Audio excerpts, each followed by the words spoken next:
자, 출애굽기 1장의 주제는 하나님을 경외하는 삶입니다. 그래서 이 야곱과 또 그의 가족들이 어떻게 하나님을 경외했는지, 이 가나안이 어떻게 보면 정착되어 있는 아브라함 할아버지 아브라함, 그 다음에 아버지 이삭, 그리고 야곱, 3대가 이 가나안 땅에 살면서 나름 정착을 잘하고 있었는데 이제 애굽으로 내려가라. 그러니까 이제 애굽으로 내려가는, 하나님께 순종하는 것, 하나님을 경외하지 않고는 할 수 없는 건데, 그렇게 야곱의 가정이 하나님을 경외함으로 애굽에 내려갔을 때 하나님께서 이 야곱의 가정을 생육하고 불어나고, 그렇죠? 번성하고 또 강하고 또 가득하게 되고, 이런 은혜를 주셨다는 거예요. 뿐만 아니라 지난 시간에는 우리가 하나님을 경외하려고 할 때 방해하는 게 있는데, 그게 바로 사람을 두려워하는 마음. 그래서 이 애굽 왕 바로가 사람을 두려워하죠. 사람을 두려워하는 마음은 힘 있는 사람, 지위가 높은 사람, 많이 가진 사람들일수록 사람을 덜 두려워하는 게 아니고요. 사람을 두려워하는 마음은 누구나 다 가지고 있을 수 있거든요. 애굽 왕 바로도 가지고 있어요. 그래서 이 바로가 이제 이스라엘 백성들이 점점점 많아지니까 이스라엘 백성들을 두려워하고, 그래서 이제 통제하고 조종하고, 어떻게 통제하고 조정을 했냐면 이제 무거운 짐을 부과하고 못 살게 굴고 괴롭히고 막 그랬던 거였거든요. 그랬더니 이제 이스라엘이 더 어려워지고 숫자가 작아지는 게 아니라 그렇게 학대를 받아도 더 번성하여져 가더라는 거죠. 하나님께서 이스라엘을 지키시는 것을 보게 됩니다. 그리고 이제 오늘 이제 마지막 본문인데요. 하나님을 경외한다라는 것, 어떻게 하는 것이 하나님을 경외하는 것인지 오늘 본문에 두 여인이 나옵니다. 한 사람은 시브라, 한 사람은 부아. 이런 좀 이름이 조금 좀 생소하긴 하지만 우리 15절 한번 읽어보겠습니다. 시작. 애굽 왕이 히브리 산파 시브라라 하는 사람과 부아라 하는 사람에게 말하여. 자, 이들의 이름이 시브라는 이제 아름답다, beautiful, 아름답다라는 뜻이고요. 또 부아라는 말은 글리터, 빛이 막 나는 거예요. 반짝반짝거리다. 그래서 참 이름 예쁘죠. 여인의 이름으로서 아름답다, 빛이 난다. 아주 참 좋은 이름입니다. 이 두 분이 하는 일이 뭐라고요? 산파입니다. 산파라는 말은 이제 여인이 이제 아기를 이제 해산할 때 옆에서 도와주는 사람들이 바로 이 산파, 아기를 받기도 하고 이 산파들인 건데요. 자, 이 산파들에게 이제 명령이 주어지는 겁니다. 애굽 왕의 명령. 뭐냐면 남자 아이거든 죽여라라고 하는 거거든요. 딸이거든 살리고, 남자 아기는 이제 왜냐하면 이제 당시에는 이 아기를 출산하기 전에 뭐 지금이야 이미 딸인지 아들인지 다 알지만 그때는 모르죠. 낳아봐야 아는 것인데 이제 아들이면 죽여라. 그래서 뭐 아기가 죽었습니다라고 이야기하기만 하면 되니까. 자, 우리 16절 한번 읽어보겠습니다. 시작. 이르되 너희는 히브리 여인을 위하여 해산을 도울 때 그 자리를 살펴서 아들이거든 그를 죽이고 딸이거든 살려두라. 지금 이 명령을 누가 했어요? 바로입니다. 바로는 애굽에서 그저 그런 존재가 아니죠. 바로는 애굽의 왕입니다. 그러니까 이 바로의 명령을 어기면 심판을 받겠죠. 바로의 명령을 어기면 심판을 받는데 이게 그냥 구속 정도로 그치지는 않겠죠. 거의 뭐 즉결 처분, 사형은 당연한 것일 겁니다. 뭐 우리로 말하자면 이제 뭐 3대가 멸족이 되는 뭐 이렇게 될 수도 있을지도 모르겠는데요. 아무쪼록 이 임금의 명령을 어기고 히브리 산파들이 남자 아기들을 살려버렸다라는 거죠. 원래는 죽여야 되는데, 왕의 명령을 따라 죽여야 되는데 살리는 겁니다. 왜 그랬다는 거예요? 하나님을 경외했기 때문이다 라고 말씀하시는 것입니다. 자, 우리 17절 말씀 우리 한번 읽어보겠습니다. 시작. 그러나 산파들이 하나님을 두려워하여 애굽 왕의 명령을 어기고 남자 아기들을 살린지라. 할렐루야. 여러분, 우리 하나님은 눈에 보여요, 안 보여요? 안 보이죠. 하나님은 영이시니까 안 보인단 말이에요. 하지만 애굽 왕 바로는 보여요, 안 보여요? 아주 똑똑히 보이죠. 여러분, 보이는 게 무서워요, 안 보이는 게 무서워요? 안 보이는 건 안 보이니까 하나도 안 무섭죠. 근데 이제 보이는 거, 그쵸? 애굽 왕이라고 하는 것은 아주 실제적인 실체죠. 힘이고요. 왕이니까 권력이고요. 또 나의 상관이기도 하고요. 그리고 한 나라의 수장이기도 하고요. 엄청난 파워, 눈에 보이는 거란 말이죠. 그런데 보이지 않는 하나님을 더 두려워했다. 보이는 왕보다, 보이는 힘보다 보이지 않는 하나님을 더 두려워했다. 하나님을 경외하는 이 십부라 부하 이 두 자매가 어떻게 하나님을 경외했는가를 지금 보고 있는 겁니다. 어떻게 하나님을 경외하냐면 이 보이지 않는 하나님을 보이는 바로보다 더 무서워하는 거예요. 더 두려워하는 것이죠. 뭐가 그렇게 두려울까? 뭐가 그렇게 두려울까? 이제 바로의 명령을 어기면 이제 죽어요. 그런데 그것보다 더 두려워하는 게 이제 하나님의 명령을 어기는 것인데, 그럴 수 있으려면 어떤 믿음이 있어야 되냐면 이 땅에서의 삶이 전부가 아니라는 거죠. 이 땅에서의 삶이 전부가 아니라는 믿음이 있어야 합니다. 자, 히브리서 기자가 이런 이야기를 했어요. 히브리서 9장 27절 읽어볼까요? 시작. 한 번 죽는 것은 모든 사람에게 정해진 겁니다. 그렇죠? 누구나 다 죽어요. 하지만 그 후에는 심판이 있으리니. next, 그렇죠? after, 다 그 후가 있어요.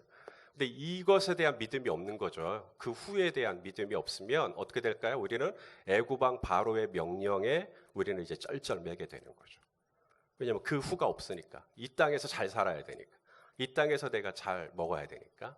그런데 이 십부라와 부하는 그 후에 있는 심판, 애굽 왕의 심판은 당연히 두렵죠. 왜냐하면 죽어야 되니까. 하지만 하나님의 심판은 육신이 죽는 수준으로 끝나지 않습니다. 하나님의 심판은 영원한 사망에 갈 수도 있거든요. 그래서 예수님도 이런 말씀을 하셨어요. 제가 쉬운 번역으로 해왔는데 한번 읽어보겠습니다. 누가복음 12장 4절 5절 온라인으로 함께 하시는 분들 같이 소리내서 읽어요. 시작. 내가 너희에게 말한다. 나의 친구들아. 몸은 죽여도 그 이상 아무것도 할 수 없는 사람들을 두려워하지 마라. 너희가 누구를 두려워해야 할지 알려주겠다. 죽인 후에, 사람 죽인 후에 그 다음에 지옥으로 던질 권세를 가진 분을 두려워하여라. 그렇다. 내가 너희에게 말한다. 그분을, 여기서 그분이 누구예요? 하나님을 경외한다라는 건 뭐냐면 이 내세의 심판에 대한 믿음이 있는 거예요. 이 십부라 부하 이 두 자매가 얼마나 고민이 많았겠어요. 이 두 자매가 얼마나 기도했겠어요. 애굽 왕이 그렇게 명령을 했는데 우리 어떻게 해야 되냐? 부하 자매 어떻게 해야 돼? 십부라 자매 우리 어떻게 해야 돼? 우리 하나님을 더 두려워하자. 애굽 왕의 심판을 받으면 우리 분명 죽을 거야. 하지만 그 후에 우리가 또 하나님의 심판을 받게 될 건데 하나님의 심판보다는 그래도 애굽 왕의 명령을, 심판을 우리가 더 두려워하지 말고 하나님의 심판을 더 두려워해야 하지 않겠냐. 그래서 우리 믿음 지키고 우리 히브리 남자들을 그냥 살려주자. 이렇게 된 겁니다. 하나님을 경외하는 마음으로 하나님을 더 두려워한다는 게 뭐냐면 하나님의 심판, 여기에 대한 이 믿음이 있는 것이죠. 그 다음 두 번째, 이 히브리 산파들은 어떻게 하나님을 경외했냐면요.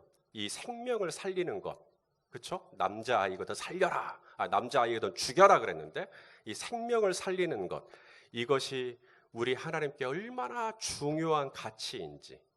하나님을 경외한다는 건 뭐냐면 하나님이 중요하게 여기는 가치를 나도 중요하게 여기는 거거든요. 하나님이 하찮게 생각하는 것은 나도 하찮게 배설물로 버려버리는 거죠. 사도 바울이. 그렇죠? 나 로마 시민이다. 나 뭐 바리새인이다. 이거 다 버려버리는 거예요. 하나님이 하찮게 생각하는 거니까. 근데 하나님이 중요하게 생각하는 가치가 뭐냐면 생명이거든요. 하나님이 저와 여러분에게 당신의 아들을 보내주신 것은 우리에게 뭘 주시기 위해서? 생명을 주시기 위해서. 그렇죠? 요한복음 20장 31절 읽어보겠습니다. 시작. 오직 이것을 기록함은 너희로 예수께서 하나님의 아들 그리스도이심을 믿게 하려 함이요 또 너희로 그 아들을 힘입어 뭐예요? 생명을 얻게 생명. 하려 함이니라. 그래서 하나님이 가장 중요하게 여기는 가치가 뭐예요? 생명. 우리가 그런 말 많이 하죠. 천하보다 귀한 것이 생명. 그렇죠? 생명을 잃고 천하를 다 얻으면 그게 무슨 소용이에요? 그렇죠? 그래서 천하보다 귀한 게 이 생명인데 이 히브리 산파들은 하나님을 경외하잖아요. 그러니까 하나님이 중요하게 여기는 게 생명인데 부하자매 우리 아이들을 살립시다. 이렇게 된 거예요. 하나님께서 중요하게 여기는 가치가 뭐라고요? 생명이에요. 생명. 그렇기 때문에 여러분 자살하면 어떻게 돼요? 자살하면 어디 가요? 지옥 간다고 알고 있죠. 자살해 보셨어요? 지옥에 가 보셨어요? 근데 우리는 자살하면 지옥 간다. 이게 우리가 어떻게 그걸 알아요? 우리가 어떻게 판단을 하죠? 저 사람 자살했으니까 지옥 가겠네. 여러분, 천국을 갈 거냐 지옥을 갈 거냐 이걸 결정하시는 분은 누구예요? 하나님이시거든요. 심판은 하나님의 몫이에요. 그런데 우리는 저 사람 자살했으니까 저 사람은 이제 지옥 갈 거야. 이게 뭐죠? 내가 하나님처럼 심판을 하고 있는 겁니다. 이게 왜 그러냐면 아담과 하와에게 접근한 게 그런 거예요. 하나님께서 이제 동산 중앙에 있는 선악을 알게 하는 나무를 절대 먹지 말라.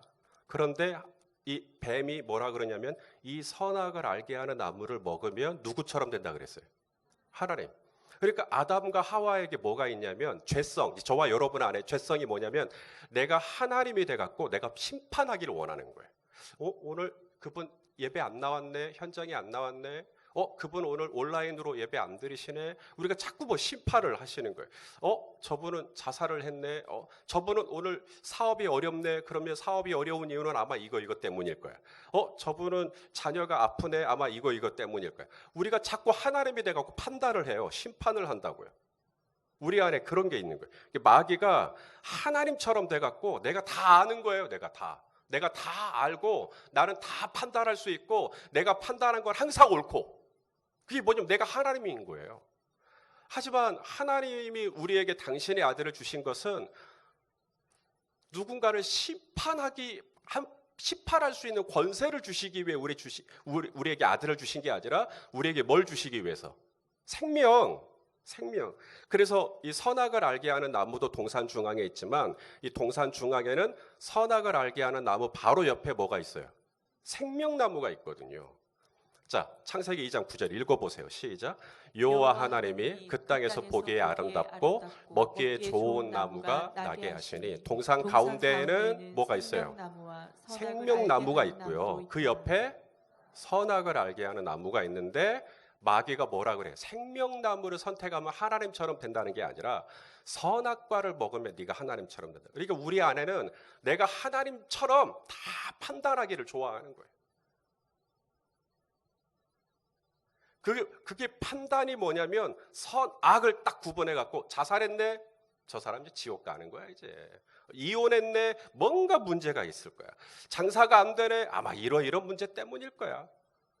뭘 안 했기 때문이고 뭘 이렇게 자꾸 우리가 하나님이 돼갖고 막 심판을 해요.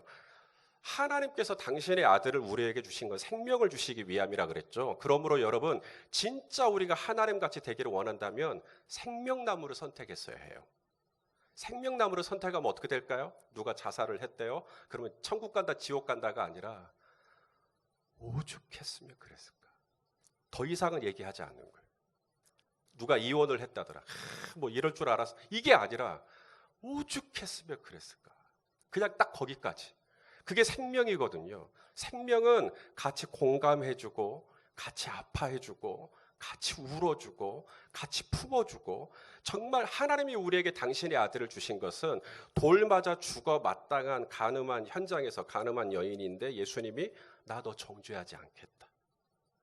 아니 하나님이신 예수님도 정죄하지 않고 그 여인을 품어줬는데 우리를 자꾸 내가 하나님이 돼갖고 저 사람 돌 맞아 죽어야 돼.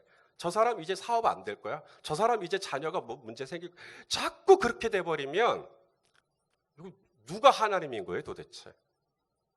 오늘 이 십보라와 부하자매가 우리에게 보여준 하나님을 경외하는 샘플이 뭐냐면 생명을 살려주는 거예요. 생명을 살려주는 거예요. 선악으로 자꾸 판단하는 게 아니에요. 이건 잘했다, 이건 못했다. 오늘 뭐 했으니까, 오늘 예배 드렸으니까, 예배 안 드렸으니까, 온라인으로 했으니까, 온라인 예배 안 드렸으니까, 인지샷 찍었으니까, 안 찍었으니까 자꾸 판단하는 게 아닙니다. 우리는 하나님이 아니에요. 판단하는 건 하나님의 몫이에요. 그럼 나는 뭐 해야 되는가? 내가 정말 하나님 안에서 성도답게 하려면 나는 생명으로 품어주는 거예요. 괜찮아요. 괜찮습니다. 품어주는 거예요. 살려주는 거예요. 그 사람을. 사랑하는 딸아, 너에게 돌을 들어 죽이려 했던 사람들 다 어디 있느냐? 다 없나이다. 나도 너를 정죄하지 아니하노니 가서 다시는 죄를 범하지 마라. 예, 주님. 그게 바로 우리가 선택해야 할 생명인 거죠. 하나님을 경외하는 자라면 심판하고 쪼개고 재단하고 딱딱딱딱 이렇게 가는 거 아닙니다. 정말 내가 하나님을 닮은 성품의 성도가 되기를 원한다면 품어줘야 돼요. 살려줘야 돼요. 그 사람을. 용서해줘야 돼요.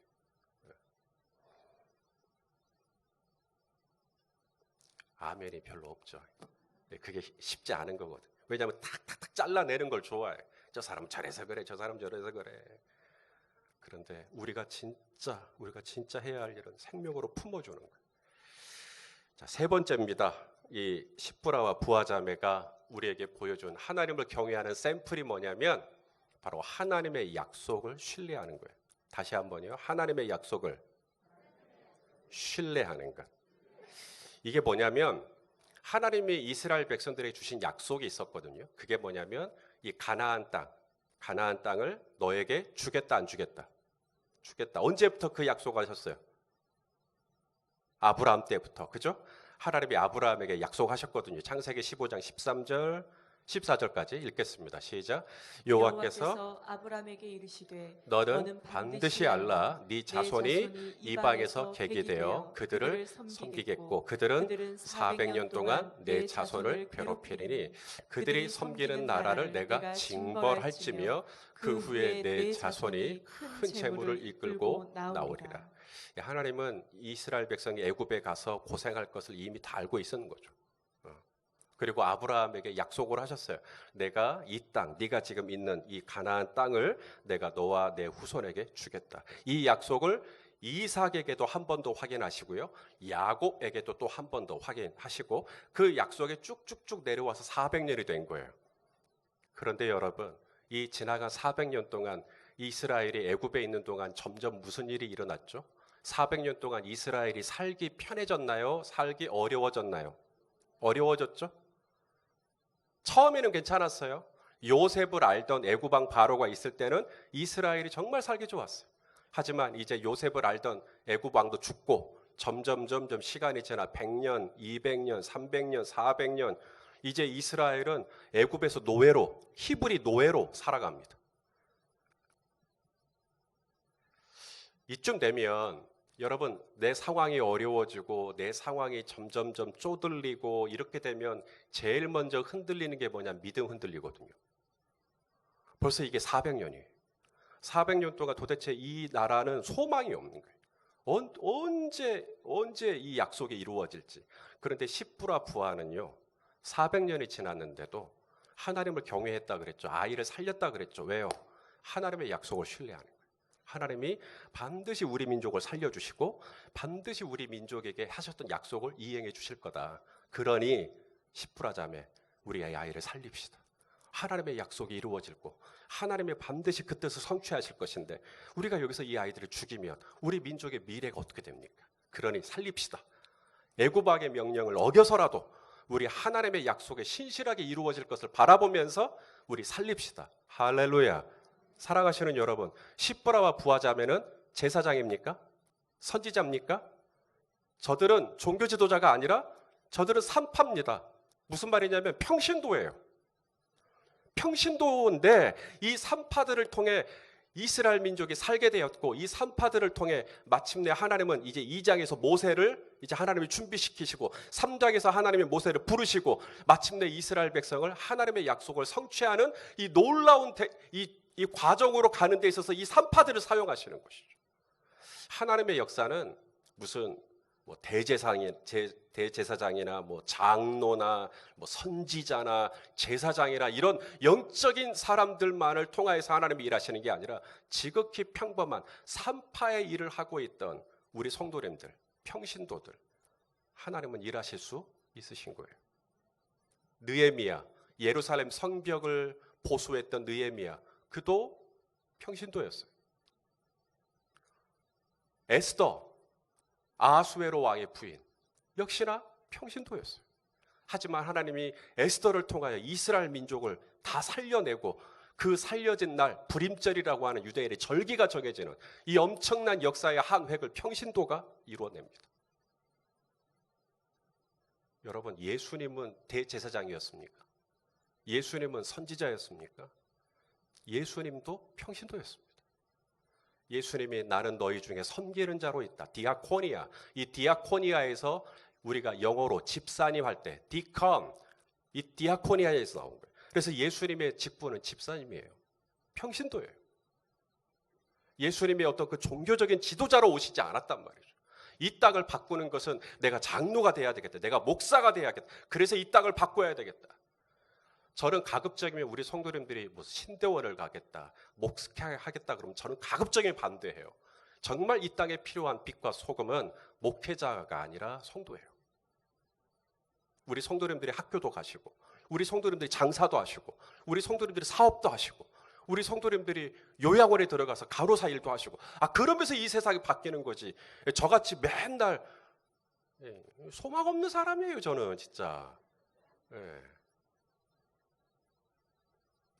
이 십부라와 부하, 이 평신도들인데 이들이 어떻게 이 역사를 이스라엘의 큰 하나님의 약속을 성취하는 놀라운 역사를 이루는 통로가 되느냐? 하나님을 경외해서.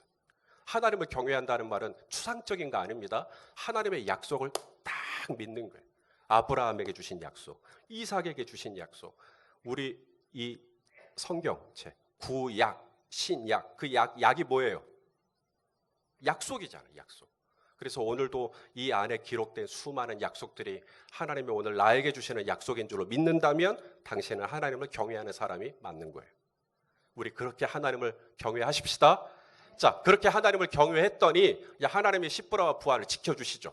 하나님을 경외하면 하나님이 지켜주시거든요. 어떻게 지켜주시냐면 이제 히브리 여인이 출산할 날이 임박을 했어요. 드디어 전화가 왔어요. 지금 통증이 시작됐다고. 이제 갑니다. 막 챙겨가지고 이제 이 출산을 도우려고 가요. 갔더니 무슨 소리가 들려요? 응애 하고 이미 애를 낳아버렸어. 이게 애를 낳는 과정에서 남자아이인 것을 확인하고 죽여야 되는데 이미 낳아버렸어. 남자아이들은. 그러니까 죽일 수가 없죠. 안 죽이려고 안 죽인 게 아니라 죽일 수가 없는 거예요. 왜냐하면 하나님이 그렇게 은혜를 주시는 것이죠. 자, 우리 19절 말씀 읽어보겠습니다. 시작. 산파가 바로에게 대답하되 히브리 여인은 애굽 여인과 같지 아니하고 건장하여서 산파가 그들에게 이르기 전에 해산하였더이다. 하나님이 이걸 뭐라고요? 은혜를 주셔서. 할렐루야. 하나님이 제가 하나님을 경외하는 삶을 살면 하나님이 반드시 저와 여러분에게 은혜를 주시는 것을 믿으실 수 있기를 바랍니다. 하나님을 경외하면 하나님이 도와주세요. 하나님을 경외했기 때문에 하나님이 도와주세요. 그 다음 또 하나님이 어떤 은혜를 주시냐면 히브리 산파들의 가정도 챙겨주세요. 자, 21절 읽어보겠습니다. 시작. 그 산파들은 하나님을 경외하였습니다. 분명히 이유가 뭐 때문이에요? 재테크를 잘해서가 아닙니다. 뭐 재테크 해야 잘하시면 좋겠지만 재테크를 잘해서 된 게 아니라 하나님이 그들의 집안을 뭐하게 해주셨어요? 흥왕. 이게 우리말로 흥왕인데요. 이게 아사라는 단어입니다. 이게 언제 쓰인 단어냐면 하나님이 태초에 천지를 창조할 때 쓴 단어예요. 창세기 1장 26절에 보면 우리의 형상을 따라 우리의 모양대로 우리가 사람을 만들자 할 때 만들자 이게 아사거든요. 그러니까 하나님이 이 산파들의 집안을 흥왕하게 했다라. 여러분 우리는요 우리 식대로 해석하려는 경향이 있거든요. 이 흥왕이라는 말은 그러니까 일확천금을 주셨다는 뜻일 거야. No! 그 뜻이 아닙니다. 세상의 어떤 물질이나 지위나 이런 거로 보상하셨다는 뜻이 아니라 하나님이 만들어 주신 거예요. 그 집안을 붙잡아 주신 거예요. 하나님이 그 가정을 주님의 손길로 챙겨 주시는 거예요. 여러분, 이게 은혜이면 아멘 해 주십시오. 하나님이 우리 집안을 이게 흥왕하게 해주셨다라는 게 뭐 만사형통하게 해주셨다는 뜻이 아니고요. 하나님이 창조의 손길로, 그때 쓰인 단어들이니까 창조의 손길로 우리 집안의 필요를 채워주시고 창조의 손길로 우리 집안을 붙들어 주시고 우리를 점점 만들어 가셨다. 그게 바로 흥왕이에요. 하나님이 우리 집안을 만들어 주시면 놀라운 작품이 될 줄로 믿습니다. 그런 은혜를 주시는 거예요. 하나님을 경외했더니 하나님이 우리 집안을 딱 붙잡아 주시고 하나님을 경외했더니 그냥 하나님의 문제들을 다 풀어주시고. 할렐루야. 여기까지만 하고 설교 마치면 참 좋겠어요. 그런데 하나님을 경외했더니 상황이 좀 더 나아지고 상황이 좀 더 풀어지는 게 아니라 오늘 본문 1장이 끝나는 마지막 22절, 우리가 다 같이 엉뚱한 구절을 읽어버렸는데 그 다 마귀가 장난쳐서 그런 거예요. 이 구절을 읽지 않도록 하기 위한. 자, 진짜 22절 내용이 이렇게 돼요. 하나님을 경외한 결과입니다. 읽어보시죠. 시작. 그러므로 바로가 그의 모든 백성에게 명령하여 이르되 아들이 태어나거든 너희는 그를 나일강에 던지고 딸이거든 살려두라 하였더라. 상황이 좋아졌어요? 악화됐어요? 악화됐죠.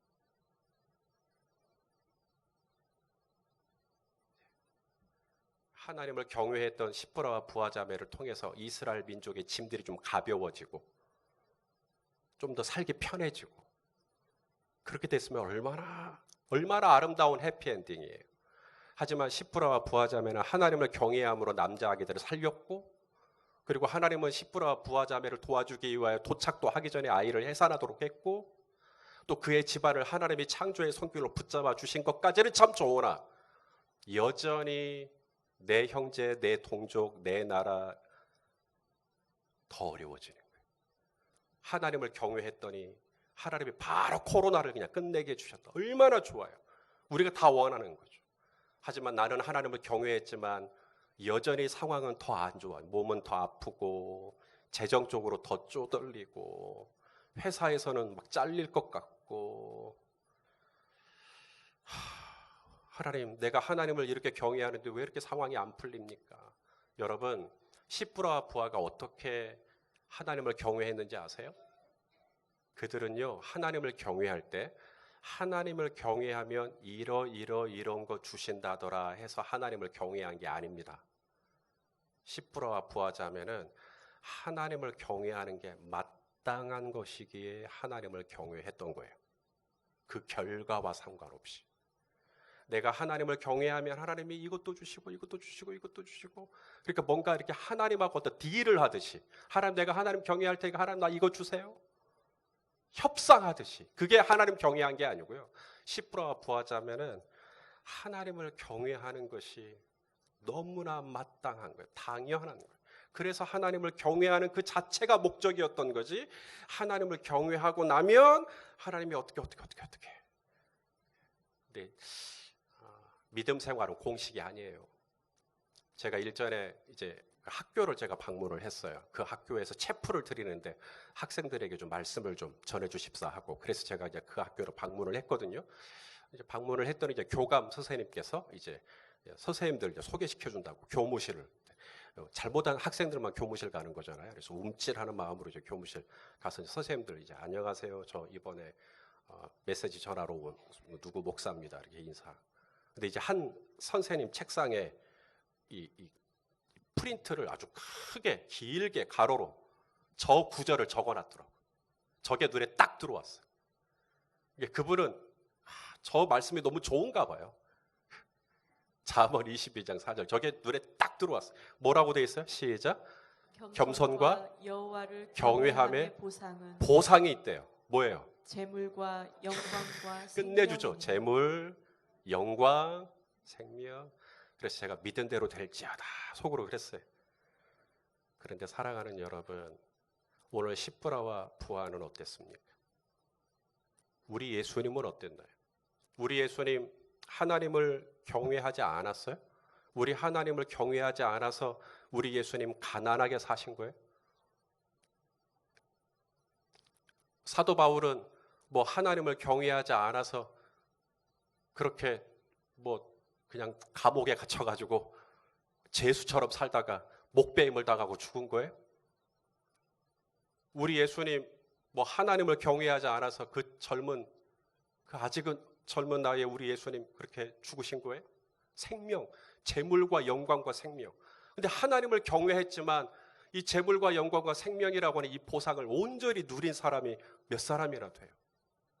사랑하는 여러분, 이 십보라와 부하자매를 통해서 우리가 배우는 마지막 레슨, 오늘 출애굽 1장을 마치며 저와 여러분에게 주시는 이거 하나만 남았으면 하는 이 메시지가 뭐냐면, 그냥 하나님을 우리가 경외하는 이유가 이것 때문에 하나님을 경외하는 게 아니라, 저와 여러분이 하나님을 경외하고 하나님을 두려워하고 하나님을 신뢰하고 하나님을 의지하고 하나님을 기다리는 이유는 그것이 마땅한 나의 본분이기 때문에 하는 거예요.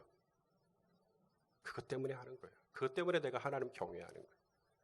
아들아, 하나님 경외해야 너 대학 들어가. 그것 때문이 아니라 하나님을 경외하는 삶을 사는 게 우리의 마땅한 본분이에요. 그것이 내가 당연히 그렇게 살아야 되기 때문에 우리가 하나님을 경외하는 것이죠. 저와 여러분 안에 이 하나님을 경외하는 믿음이 충만하게 되기를 원합니다. 그래서 하나님을 경외해서 어떻게 해요? 애굽 왕 바로의 명령보다 이 땅의 심판, 바로의 심판, 이 땅의 심판보다 하나님 앞에 섰을 때의 심판을 더 두려워하는 그 하나님을 경외하는 마음, 그 하나님 경외하는 거거든요. 또한 하나님을 경외하는 마음이 저와 여러분 안에 있어서 이게 선과 악이냐, 이거 죄냐 아니냐 막 판단하고 정죄하고 이게 아니라 생명 품어주는 거예요. 살려주는 거예요. 안아주는 거죠. 그렇게 우리 하나님을 경외하는 믿음이 저와 여러분 안에 있으면 좋겠습니다.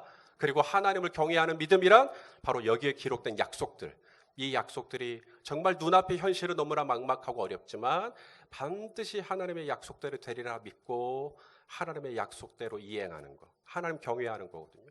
그렇게 남은 3일 하나님을 잘 경외해서 하나님이 우리 성도님들에게 은혜를 주시고 우리 성도님들의 지방을 흥왕케 해주시기를 소망합니다. 얼마나 아멘하기 좋아요. 그런데 안 그럴지라도 재물과 영광과 생명 뭐 이런 보상이 없다 할지라도 십부라 부하자매처럼 하나님을 경외하는 것이 마땅한 나의 본분이기에 오늘도 하나님을 사랑하려고 막 애를 쓰는 게 아니죠. 저와 여러분 안에 어느 날 하나님을 사랑하는 마음이 정말 훅 들어와 있잖아요. 그죠? 아들아 사랑하냐? 그러면 이렇게 눈물이 막 날 것 같아. 왜 그런? 저와 여러분 안에 그런 마음들이, 이 믿음들이 들어와 버렸어. 그렇기 때문에 우리 하나님을 경외하고 그렇기 때문에 우리 하나님을 의지하는 남은 3일이 되시기를 예수님의 이름으로 축원합니다.